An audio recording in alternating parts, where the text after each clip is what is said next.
Las 3 de la tarde en punto, qué gusto encontrarnos aquí en el corte informativo del canal del Poder Judicial de la Federación. Este viernes 30, penúltimo día del mes de mayo de 2025. Soy Citlali Pérez y antes de comenzar permítame presentar a Eusiris Rostro, quien nos acompaña en la interpretación en lengua de señas mexicana. Ahora sí, comenzamos. Las actividades productivas no remuneradas tienen como fin la reinserción social de las personas en prisión, estableció la primera sala. Las universidades son autoridad para efectos del juicio de amparo cuando omiten entregar o tramitar un título profesional. Para atender y resolver el elevado número de expedientes, la nueva integración de la Corte deberá recurrir a la jurisprudencia para eficientar la resolución de casos. Las muertes asociadas al consumo de tabaco superan los 8 millones a nivel mundial. Se publicó la sentencia del Pleno en la controversia constitucional 33/2024, en la que invalidó un artículo de la Ley de Ingresos de Municipios de Morelos, Zacatecas, para el ejercicio fiscal 2024. Se trata del artículo 43, fracción quinta, así como la eliminación de las fracciones cuarta y sexta del mencionado artículo, que regulaban el impuesto predial para inmuebles industriales y con actividad minera, respectivamente. Lo anterior porque el Congreso local aumentó la tasa del impuesto a plantas de beneficio y establecimientos metalúrgicos. Sujetó al municipio a celebrar convenios de pago con los contribuyentes previa validación de la legislatura, además de eliminar el impuesto predial a inmuebles industriales y con actividad minera. El Pleno indicó que el Congreso modificó la propuesta original del municipio, pero sin exponer una motivación objetiva y razonable para darle sustento, lo que es contrario al artículo 115 constitucional. La primera sala de la Corte determinó que las actividades productivas no remuneradas de las personas privadas de la libertad para la reinserción social se entienden como deberes, no como penas o sanciones. El asunto parte de un juicio de amparo indirecto promovido por una persona en prisión, quien promovió el juicio contra una resolución que le negó el pago que solicitó por trabajos de mantenimiento y remodelación realizados como recluso. La sala indicó que en el sistema jurídico mexicano, el trabajador penitenciario tiene una naturaleza doble, como pena o sanción y como garantía del derecho de reinserción social. Determinó que las actividades productivas no remuneradas para fines de reinserción previstas en la Ley Nacional de Ejecución Penal constituyen un trabajo penitenciario en su acepción de deber y no como pena o sanción. La sala concluyó que la gratuidad de esas actividades buscan inculcar en la persona privada de la libertad un sentido de responsabilidad social. Si una universidad privada incumple su responsabilidad de tramitar o entregar un título profesional, debe responder ante las autoridades. Fue una de las sentencias que emitió la segunda sala de la Corte. La segunda sala de la Corte determinó que las universidades privadas se consideran equivalentes a una autoridad para efectos del juicio de amparo cuando omiten tramitar o entregar un título profesional. De acuerdo con la sala, los particulares a quienes el Estado les permite prestar el servicio de educación superior forman parte del sistema educativo nacional. Es por ello que asumen la responsabilidad de cumplir con la Constitución y las leyes en la materia, y de eso depende el ejercicio efectivo del derecho a la educación. Las leyes General de Educación y de Educación Superior prevén que las instituciones del Sistema Educativo Nacional expedirán certificados y otorgarán documentos o grados académicos a las personas que hayan concluido estudios, de conformidad con los requisitos de los planes y programas de estudio.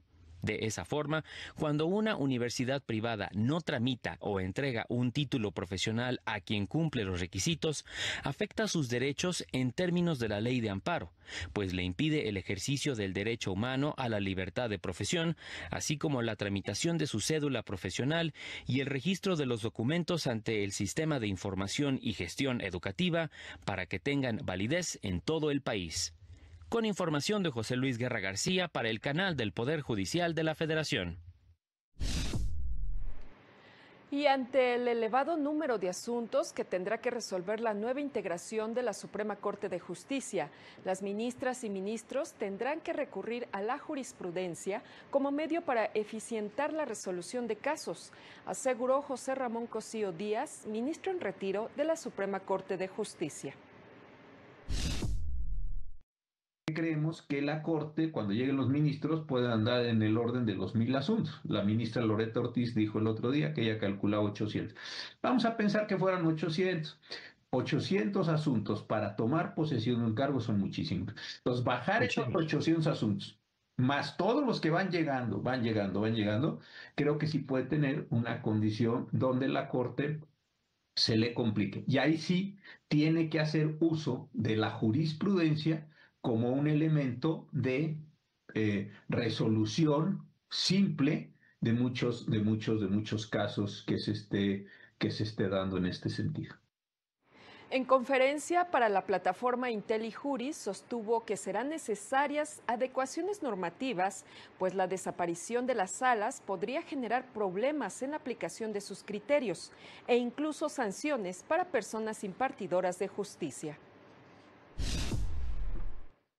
Va a generar un tema que hay que preverlo para no sancionar a jueces y magistrados que legítimamente crean, no estoy hablando de trampas ni de tonterías de estas, que legítimamente crean que se tienen que apartar porque no existe el órgano o que al no existir el órgano sí le pueden controvertir el criterio o que simple y sencillamente no les parezca. Con el objetivo de acercar la labor de la Suprema Corte a la población, la campaña 100 sentencias de la Corte explica un criterio relacionado con publicidad oficial del gobierno federal. La Suprema Corte ha determinado que si el gobierno federal destina fondos del erario público para publicidad oficial, como campañas, anuncios o contenidos en redes sociales, debe establecer reglas claras para su uso y transparentar la información. Como parte de la campaña 100 sentencias de la Corte que hacen justicia, destacó la resolución de la primera sala en el amparo en revisión 308/2020, en el que se analizó el caso de una asociación civil que reclamó que la Ley General de Comunicación Social carecía de reglas claras y transparentes que establecieran criterios respecto al gasto del gobierno en publicidad y difusión, lo cual consideró contrario a la Constitución. Un juez determinó que la asociación civil no era afectada directamente por dicha omisión y, por lo tanto, no podía reclamar la falta de dichas reglas. Al inconformarse, la asociación presentó un recurso de revisión ante la Corte. La primera sala determinó que la ley mencionada sí tenía un problema en la forma en que se asignan los contratos de publicidad oficial a medios particulares y que esto podía derivar en presiones o censura indirecta a los medios, por lo que con esta resolución se protege el derecho a la libertad de expresión. Para el canal del Poder Judicial de la Federación, Jesús Daza. Y ya está disponible en Spotify y en YouTube la nueva entrega del podcast del Consejo de la Judicatura Federal, Reflexiones desde el Consejo, que se enfoca en la actualización de los planes de estudio para la licenciatura en Derecho en las universidades del país. El catedrático de la Facultad de Derecho de la UNAM, Yuri Pavón Romero, explica que todas las disciplinas de esta carrera están pasando por un proceso de cambio debido al impacto que tendrá en sus planes de estudio la implementación de la reforma judicial. Primeramente, la reforma, por ejemplo, reduce los lapsos para que cualquier tribunal tenga que resolver en un tiempo muy reducido cualquier asunto. Esto implica que materia fiscal, materia administrativa, materia constitucional, derechos de autor, ambiental, cualquier área del derecho en tribunales tendrá que atenerse a un nuevo procedimiento. Momento de una pausa, ya regresamos.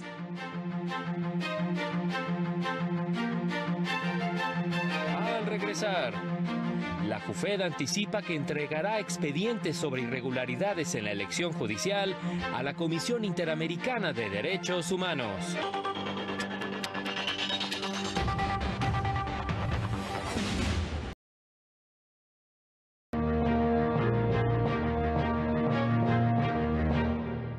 Ya estamos de regreso, gracias por continuar con nosotros.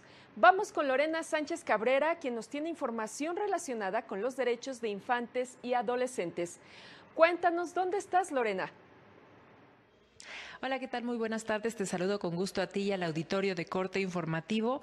En efecto, se llevó a cabo este seminario permanente Acceso a la Justicia para Niñas, Niños y Adolescentes, organizado por el Instituto de Investigaciones Jurídicas de la UNAM y UNICEF. Y en esta, su sexta sesión, se abordó el tema de la participación de la infancia en procesos judiciales. Participó en la mesa el secretario de Estudio y Cuenta de la Suprema Corte, Fernando Sosa Pastrana, quien compartió una resolución, el amparo directo en revisión 3113/2022, en donde la primera sala resolvió un asunto relacionado con el concepto y desarrollo de la responsabilidad parental como una figura a aspirar en lugar de patria potestad, pues dijeron, esta nueva perspectiva brinda una mayor garantía a la infancia como titular de derechos y no solo como objeto, entendido erróneamente como un derecho que las y los progenitores tienen para decidir sobre ellos. Vamos a escucharles. La apuesta de esta sentencia es, veamos las cosas no desde la visión adultocéntrica, que en caso de contienda familiar lleva una gran dosis de venganza, reparación, enojo y una falta de divorcio emocional, y lo veamos desde quienes son el centro y la versión centrípeta del derecho, que es la infancia. Porque más allá de alguna distinción terminológica, realmente a los padres lo que les concierne es una función social. Destacaron que esta sentencia podría empujar las modificaciones legislativas necesarias para transformar este concepto de patria potestad a responsabilidad parental en los códigos civiles y familiares en México. Es el reporte que tenemos esta tarde. Muchas gracias, Lorena. Pues ahí tiene usted la información. A unas horas de que se lleve a cabo la elección judicial federal, la Comisión de Quejas del INE ordenó a una página de Internet eliminar el contenido o cualquier otra publicación que contenga ejercicios o formas de votar en favor de ciertas candidaturas, pues esto está prohibido durante la etapa de veda y jornada electoral, además de afectar el principio de equidad en la contienda. En las publicaciones que ordenó bajar a la plataforma Meta Platforms Inc., se advertía la presunta contratación de espacios en Internet en favor de una candidata a magistrada del Tribunal de Disciplina. Por otro lado, la Unidad Técnica de lo Contencioso del INE informó que del 23 al 28 de mayo se dictaron 13 acuerdos de desechamiento en los que se denunciaban presunta participación en foros y debates, vulneración del artículo 134 constitucional, contratación en redes sociales, así como adquisición de tiempo en radio y televisión. Las quejas fueron desechadas porque no constituyen una vulneración en materia electoral y por falta de elementos o medios de prueba. En más temas, la directora nacional de la JUFET, Juana Fuentes Velázquez, se reunió con integrantes de la misión de la Organización de Estados Americanos, que se encuentra en México en el marco de la elección judicial que ha sido denunciada internacionalmente por ser ilegítima e inconvencional. Durante el encuentro denunció una serie de estrategias impulsadas por el partido en el poder, incluidos los llamados acordeones para manipular el voto e imponer a juzgadores afines a sus intereses, pervirtiendo la esencia del Poder Judicial. Reiteró que se maniobra para cooptar al Poder Judicial mediante una supuesta democratización del sistema de justicia, lo que pone en riesgo los derechos humanos de las y los mexicanos, así como la certidumbre jurídica. Reveló que llevará a la Comisión Interamericana de Derechos Humanos un expediente con las irregularidades observadas en dicho proceso electoral como parte de la estrategia de defensa internacional frente a la vulneración de los derechos de los juzgadores. Por otro lado, se dio a conocer que el Comité de Derechos Humanos de Naciones Unidas comunicó al Estado mexicano sobre la admisión de la denuncia presentada por la JUFET con relación a la violación a los derechos humanos de juzgadores, así como la grave afectación a la independencia judicial derivada de la reforma judicial.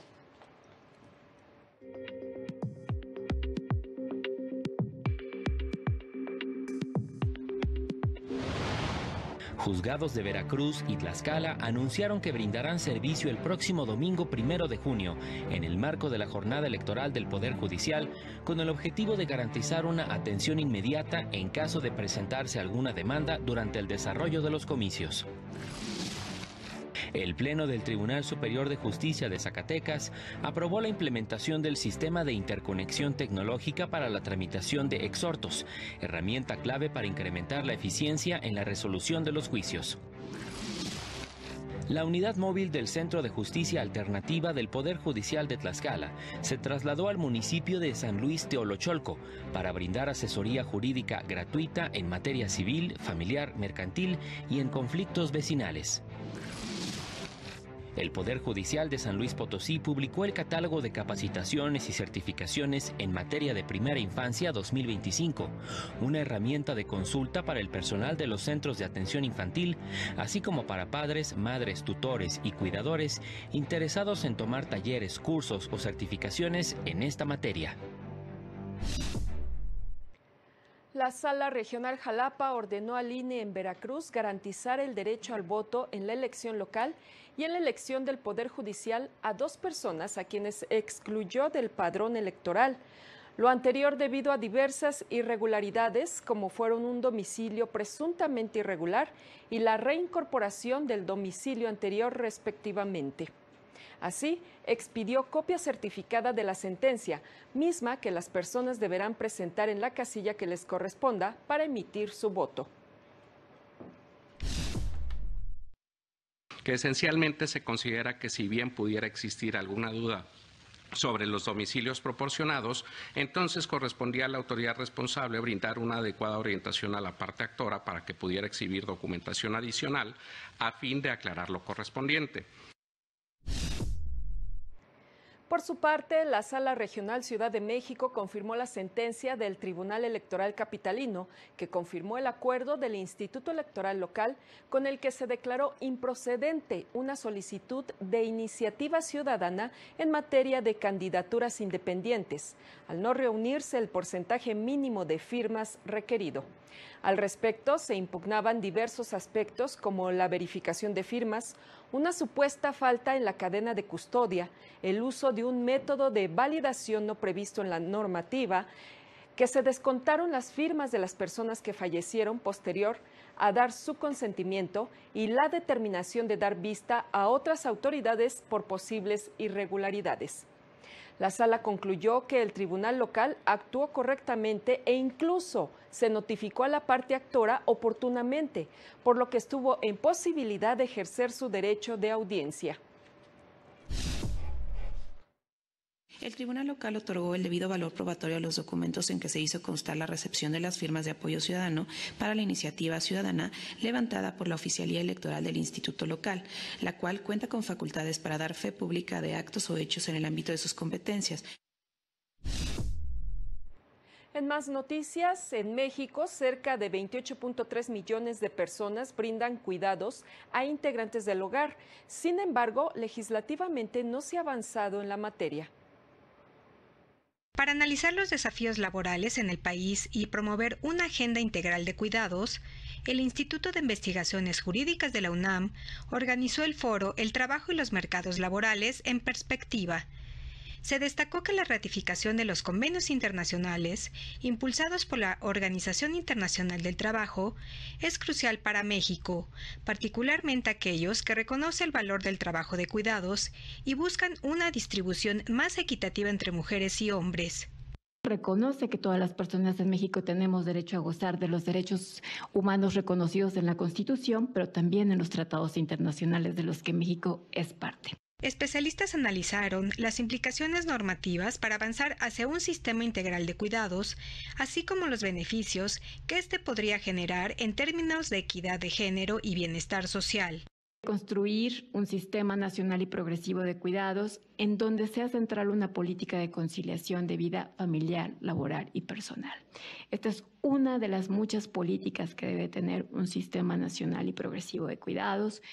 En México, cerca de 28.3 millones de personas brindan cuidados a integrantes del hogar, en donde el 75% son mujeres. Para el canal del Poder Judicial de la Federación, Rosy García. Hacemos una nueva pausa y regresamos.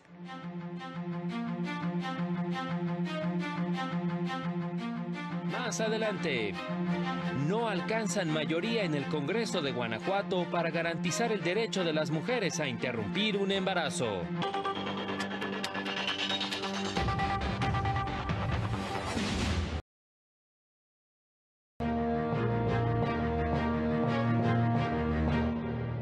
Las 15 horas con 21 minutos, continuamos con la información. Y las garantías judiciales son derechos que aseguran que toda persona sujeta a un proceso penal pueda defenderse ante autoridades imparciales y en condiciones de igualdad para garantizar un juicio justo, aseguró la oficina en México del Alto Comisionado de la ONU para los Derechos Humanos. Algunas de estas garantías incluyen las decisiones fundamentadas, es decir, explicar los hechos, las pruebas y las normas, la prohibición de pruebas que se hayan obtenido bajo tortura u otros medios ilícitos, el derecho a la defensa por parte de un abogado y un intérprete de ser necesario, el principio de igualdad ante la ley para evitar la discriminación y la presunción de inocencia. Asimismo, se debe garantizar una audiencia pública, un tribunal independiente con autonomía e imparcialidad, permitir la revisión de la resolución por otro tribunal, acceder a los datos de identidad de quien juzga y la transparencia a través de la publicación de audiencias, avances y resoluciones. Y durante la conmemoración del Día Mundial sin Tabaco se advirtió que entre los 9 y 11 años se comienza a fumar en México. Con el propósito de concientizar sobre los efectos nocivos del tabaco en la salud pública y promover acciones eficaces para reducir su consumo, se llevó a cabo una conferencia en conmemoración del Día Mundial sin Tabaco. Durante el encuentro, el especialista en cáncer de pulmón, José Manuel Mier, destacó la necesidad de prevenir el acceso temprano al tabaco, ya que menores comienzan a fumar entre los 9 y 11 años. Están disminuyendo su esperanza de vida en 12 años. Es decir, los niños que hoy tienen 10, 11, 12, 13 años y están fumando, a diferencia de sus compañeros que no lo están haciendo, lo más probable es que vivan 12 años menos que los niños que nunca han fumado. A pesar de los avances logrados en la lucha contra el tabaquismo, como el incremento de impuestos, la prohibición de publicidad y la creación de espacios libres de humo, el tabaco continúa siendo responsable de más de 8 millones de muertes cada año. El consumidor de cigarro, de estos 17.5 millones de mexicanos que fuman, la mitad, el 50% de ellos van a morir de una enfermedad producto del cigarro. Viene un infarto, un derrame cerebral, un cáncer. Se plantearon propuestas en la lucha contra el tabaco, como la regulación de la venta de cigarros tradicionales y electrónicos a menores, así como la promoción de campañas de prevención del consumo de tabaco en las escuelas.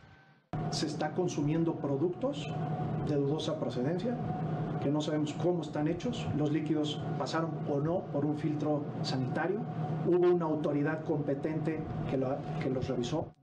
Para el canal del Poder Judicial de la Federación, Rosy García. En el Congreso de Guanajuato se registró el mismo número de votos a favor y en contra en la discusión de la despenalización del aborto. 18 votos a favor y 18 en contra, por lo que se llevará a cabo una nueva votación el próximo 5 de junio. Hubo presencia de colectivos tanto a favor como en contra de la iniciativa, dentro y fuera del recinto legislativo. Durante la sesión se votaron 5 dictámenes en materia de derecho a la vida, interrupción del embarazo y educación sexual.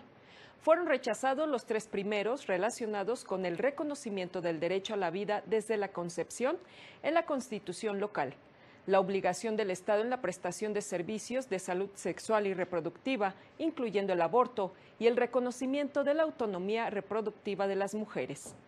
Por otra parte, fue aprobada por unanimidad la iniciativa sobre la educación sexual integral en las escuelas de educación básica de la entidad. Y la Escuela Federal de Formación Judicial abrió la convocatoria para participar en el curso Trata de personas, prevención, investigación e impartición de justicia con perspectiva de género e interseccionalidad, disponible para todo público, en el que se brindarán herramientas técnicas y metodológicas que permitan actuar con eficiencia y profesionalismo en la impartición de justicia en casos de trata de personas con perspectiva de género e interseccionalidad. Este curso se llevará a cabo en línea durante el mes de junio. Puede inscribirse en el sitio web de la Escuela Judicial. Y en Noticias del Mundo, un tribunal de Argentina suspendió el proceso judicial que buscaba determinar las responsabilidades por la muerte del futbolista Diego Armando Maradona, luego de que se revelara que la jueza grababa las audiencias de manera ilegal para realizar una serie documental sobre el mismo. Lo anterior, pues dicha producción se realizaba sin autorización de los familiares del futbolista ni de las personas imputadas, su representante y su equipo médico, quienes son investigados por negligencia. La jueza fue recusada del caso y renunció a su cargo, tras lo cual será investigada. El juicio tendrá que comenzar desde cero, en una fecha aún por determinar. Llegamos al final de esta transmisión, lo esperamos en punto de las 20:30 horas en el noticiario nocturno y este sábado siga a las 18:30 horas Semanario Judicial, resumen de noticias del Poder Judicial de la Federación con su repetición el domingo a las 10:30 de la mañana. También le recordamos que este domingo tendremos una transmisión especial con motivo de las elecciones del Poder Judicial. Soy Citlali Pérez, hasta pronto.